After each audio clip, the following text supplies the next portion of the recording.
berbagai jenis komunikasi ya atau strategi komunikasi yang akhirnya nanti tujuannya adalah perubahan perilaku.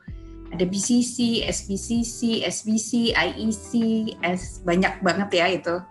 Jadi yang kita bicarakan pokoknya ada komunikasi, ada perubahan perilaku. Fokusnya adalah sekarang bagaimana mengubah keadaan sosial juga atau lingkungan supaya menjadi pendorong bagi perubahan perilaku.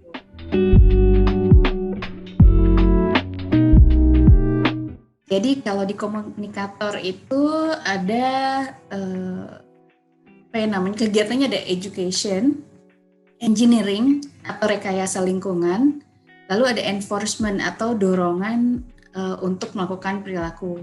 Dari sisi sasaran yang kita perhatikan adalah motivasinya, kemampuannya untuk melakukan perilaku yang nanti kita minta, dan juga pemicu dari perilakunya atau pendorong dari perilakunya. Slide berikut. Nah, faktor yang diperhatikan kalau kata teori nih, karena SBCC itu salah satu kekuatannya adalah sangat berlandaskan pada pendekatan teoritis. Nah, ada yang kita bilang di segitiganya itu yang semuanya harus dilakukan adalah pertama kita ingin tahu pengetahuan sasaran kita, pengharapannya, sikapnya. Lalu kalau orang itu berperilaku kan tergantung sama dia bisa apa enggak, jadi skillnya. Terus dilakukan apa enggak, kebiasaan apa enggak, jadi praktisnya. Terus bisa enggak dilakukan sendiri, misalnya self-efficacy-nya gitu ya. Dan juga kemudian ada faktor lingkungan, didorong nggak sama norma sosial atau peraturan sosial. Terus mudah didapatkan nggak di komunitasnya sendiri mendorong apa enggak. Terus apakah ada orang-orang yang penting di sekitarnya seperti suami atau istri atau orang tua atau anak yang juga mendorong perilaku tersebut kemudian dilakukan. Berikutnya. Ini dia perubahan lingkungan dan kebijakan. Jadi tadi kita sudah lihat bahwa kalau SBCC itu ada faktor lingkungan yang kita perhatikan. Jadi orang itu nggak berperilaku hanya karena dirinya sendiri. Nah, ada 3E namanya, ada enforcement, engineering, sama education yang tadi sudah dibahas. Kalau enforcement bagi si orang yang melakukannya itu jadi kayak keharusan. Pokoknya harus melakukan. Tapi kalau nggak melakukan ada sanksi, ada denda, ada hukuman, ada penjara. Jadi kalau misalnya di PSBB yang ada hukum, ada yang dihukum misalnya, atau dikenai sanksi kayak disuruh push up kalau ketahuan masih keluar-luar, tapi bukan sesuatu yang penting atau kumpul-kumpul aja di jalan. Terus ada rekayasa lingkungan atau rekayasa fasilitas atau infrastruktur. Nah ini juga sifatnya jadi mendorong atau bagi si pelaku mau nggak mau ya dia melakukan akhirnya gitu, keharusan melakukan. Itu ada misalnya pembatasan untuk tidak melakukan sesuatu sehingga orang tidak melakukan sesuatu, ada juga rekayasa lingkungan sehingga kita melakukan sesuatu. Contohnya kayak yang lalu saya sampaikan, bisa aja di ujung gang ini saya dapat contohnya, ternyata orang disediakan fasilitas cuci tangan atau di pinggir jalan atau di dekat pemberhentian bus. Nah, lalu ada kalau dari edukasi terus-menerus diharapkan lama-lama timbul kesadaran dan kesukarelaan untuk melakukan sesuatu. Jadi misalnya walaupun nggak ada yang jagain, nggak ada garis, kalau di contoh gambarnya di situ, ya orang tetap jaga jarak.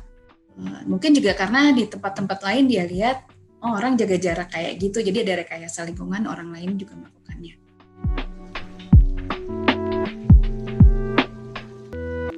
Kita semua udah tahu supaya FKTP nggak kelimpungan karena kebanyakan pertanyaan. Intervensinya 3 strategi utamanya kemarin sudah dibicarakan, komunikasi, advokasi, dan mobilisasi sosial.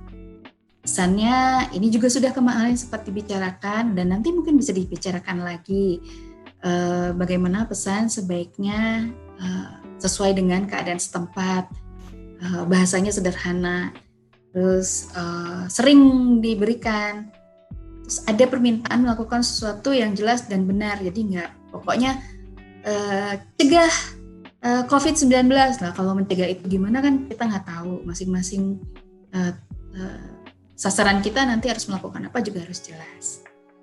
Strategi pesannya bisa menyampaikan informasi kerugiannya, keuntungannya, membuat emosi, membuat merasa memiliki, membuat oh ini kayaknya mungkin, atau saya pengen komit, semua orang diajak komit. Misalnya pakai masker itu habluminanas, mungkin karena memang kebanyakan pengennya religius. Ini contoh pesannya. Jadi kita nggak main suruh aja, ada cerita pendukungnya, terus ada pesan utamanya. Tapi jangan lupa bahwa semua pesan itu baiknya dicek. Kemarin juga sudah kita bicarakan. Nah, materinya sebaiknya mudah digunakan, diterima, dan dipahami. Kalau kita lihat dari ketiga ini, mana coba nanti diperhatikan lagi, dilihat lagi kalau sudah mendapat presentasinya. Salurannya, bisa banyak sekali dan memang disesuaikan sama apa yang ada di lokalnya. Dari saluran, ini juga sebaiknya dites, lalu dipantau dan dievaluasi apakah memang salurannya sampai ke orang yang kita ingin tuju atau sasarannya. Ini dia bagian pemantauan dan evaluasi. Jadi kita lihat materinya apa aja, salurannya apa aja, dan tiap materi, misalnya satu materi bisa buat beberapa saluran, atau satu saluran bisa buat beberapa materi.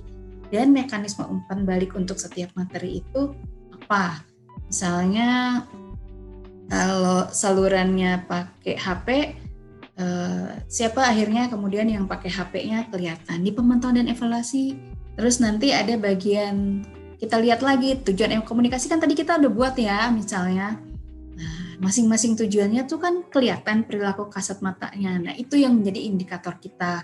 Misalnya separuh warga sudah terlihat, setiap orang yang lewat ujung gang itu mau cuci tangan, atau paling nggak 70% atau rata-rata sekitar 70% lah, kan mungkin nggak bisa hitung satu-satu. 70% udah mau cuci tangan di ujung gang misalnya. Terus Pak Ustadz udah mengumumkan tidak ada salat berjemaah. Ustadz yang mana? Mesti semua musola sudah apa belum? Nanti metodenya gimana untuk nemuin, untuk ngumpulinnya? Apa survei? Apa cek-cek lewat WhatsApp surveinya? Sumber datanya kayak gitu misalnya. Data lewat WhatsApp. Nah, nggak gampang melakukan semuanya itu di SBCC.